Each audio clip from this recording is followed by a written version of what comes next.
I'm not a fan of Louisiana Senator Bill Cassidy. I think all of those senators are full of it because they put ideology over humanity. I'm talking about specifically the Republican senators and sometimes a Democratic senator called Joe Manchin. But anyhow, that's beside the point.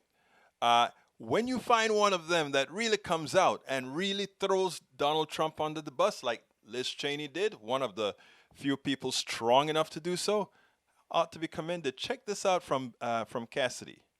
I'm sure you've heard Congressman Liz Cheney say President Trump should not have a role in the Republican Party moving forward. What do you think? We've got to win in 2 years. We've got to win in 4 years.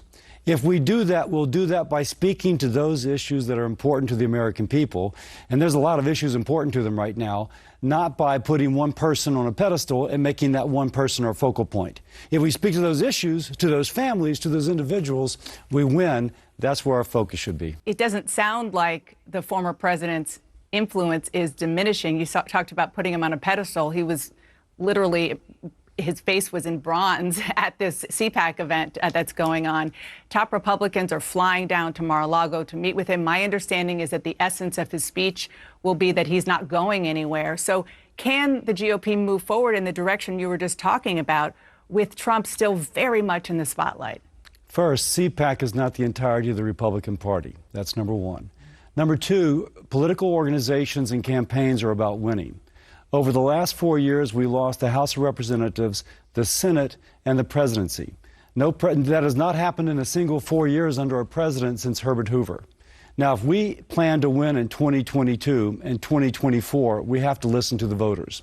Not just those who really like President Trump, but also those who perhaps are less sure. If we speak to the voters who are less sure, who went from President Trump to President Biden, we win. If we don't, we lose. That is a reality that we have to confront. Can you just clarify that? Are you saying that the party should try to sideline or ignore the former president in order to achieve what you just described? If you're going to win in 2022 and 2024, you got to speak to voters who didn't vote for us last time. So if that's the case, then we'll win. But if we idolize one person, we will lose. And that's kind of clear from the last election. Now, I must say, Liz Cheney was more brash. Liz Cheney said, Donald Trump has no part in American politics or Republican politics. Punto y final. He didn't quite say that. I mean, he threw him under the bus. He said, if we are to win, we have to pick somebody else. But he didn't quite say Donald Trump has no part in the Republican Party. Donald Trump has no part in American politics because Donald Trump is corrosive to democracy. Donald Trump is corrosive to the truth. Donald Trump is corrosive to humanity. We spend a lot of time deconstructing the news, trying to parse it into a form that everybody can understand. We try to find those little nitpicks where it flies above the fray, etc.